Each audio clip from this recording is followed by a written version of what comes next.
Olá, meu amigo. Eu vim compartilhar com vocês alguns segredos que são essenciais. Você que fala em público, se comunica, talvez sendo vendedor, trabalhando no marketing multinível, você que trabalha como gerente, líder de um departamento, você que é um líder religioso, você que é alguém que precisa se comunicar para conquistar aquilo que precisa. Aliás, todas as pessoas precisam da comunicação. Eu desconheço algum ou um ser humano que não precisa se comunicar. Até os animais se comunicam, os insetos se comunicam. Eu estudei em uma ocasião um livro sobre as abelhas e eu fiquei maravilhado em saber como as abelhas trabalham. Elas têm uma comunicação muito forte e eficiente. E dentro da comunicação existem técnicas, ferramentas, exatamente. As ferramentas de um pedreiro são todas visíveis. As ferramentas de um dentista também são todas visíveis. Como a comunicação, ela é visível e invisível, muitas ferramentas que o comunicador usa são invisíveis, mas elas se manifestam através dos gestos. E durante o processo da comunicação, elas vão se manifestando também. A primeira técnica que eu quero compartilhar com vocês é que um orador precisa demonstrar conhecimento para a sua plateia. A partir do momento que o orador tem a oportunidade de se comunicar com as pessoas, conhecimento é essencial. Deixa as pessoas perceberem que você domina o argumento e que, se for contra-argumentado, você tem respostas. Deixa as pessoas perceberem que você entende do assunto. Você entende a geografia do assunto, a economia do assunto, a cultura do assunto, você entende a cronologia do assunto, você domina a sociologia, filosofia, toda a ideologia daquilo que você está falando. As pessoas precisam saberem que o orador que está falando com elas é alguém preparado para fazer o que de fato está fazendo.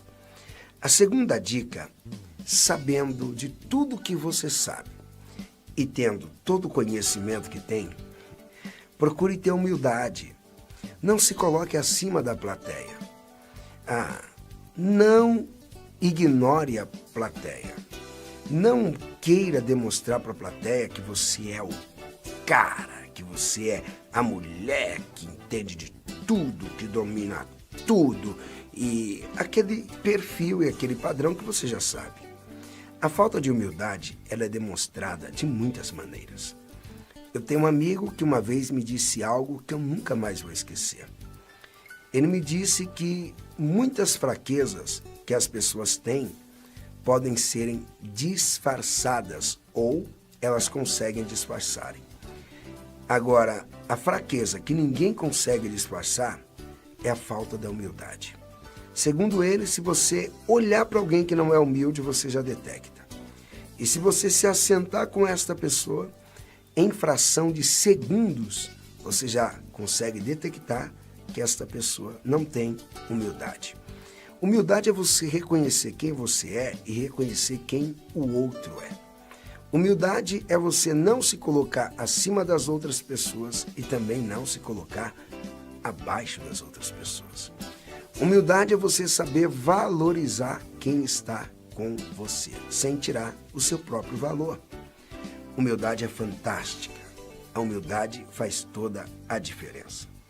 A terceira dica e terceira técnica e estratégia para você que quer falar em público. Quando você iniciar o assunto, fica dentro do assunto.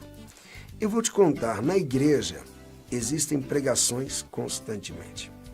Observa que as igrejas aonde reúne menos pessoas são as igrejas aonde os pregadores não ficam dentro do assunto. Eles começam um assunto, vão para outro assunto, vão para outro assunto, não terminam o assunto anterior e muda para outro assunto e assim faz uma salada e uma bagunça na mente do seu auditório. Essas igrejas não vão crescerem, porque não há um sentido naquilo que o pregador está falando. Observa que um líder de departamento, quando ele não consegue ficar dentro de um assunto, digamos que ele começou a fazer a reunião na empresa para tratar das vendas que não estão boas. Daqui a pouco, ao invés de falar das vendas, ele começa a falar do prédio da empresa. Da estrutura do prédio, dos ferros, ele começa a falar do concreto. Aí, daqui a pouco, ele fala da sua vida pessoal, coloca a história de uma ex-namorada, a história de um ex-namorado, talvez essa líder assim coloque. Você vai perceber que não tem um foco no assunto. Se você, como líder ou como orador, começou falando de venda, você, no meio, continue falando de venda. E, no final, termine falando de venda. E, quando agradecer, agradeça aos vendedores. Se o assunto foi metas, que o início seja meta, o meio seja meta e o final continue falando sobre meta. Quarta dica e quarta técnica que é formidável e poderosa. Honre o seu auditório. Honre. Não tem um auditório? As pessoas que estão diante de você? Faça com que essas pessoas se sintam honradas. O que é honrar alguém? É valorizar. O que é honrar? É demonstrar para esta pessoa o quanto você a estima, o quanto ela é importante para você, o quanto ela pertence à sua história, o quanto essa pessoa é agradável. Se você tiver essas técnicas e essas habilidades, eu garanto que você será um orador extraordinário. Se você quiser aprender mais sobre isso, eu lancei esse curso. Aqui tem uma apostila. Junto com a apostila eu ainda trago para você mais 2 DVDs. Ligue e adquira o seu. Tudo de bom, que a bênção de Deus esteja sobre a sua vida e sobre a sua família.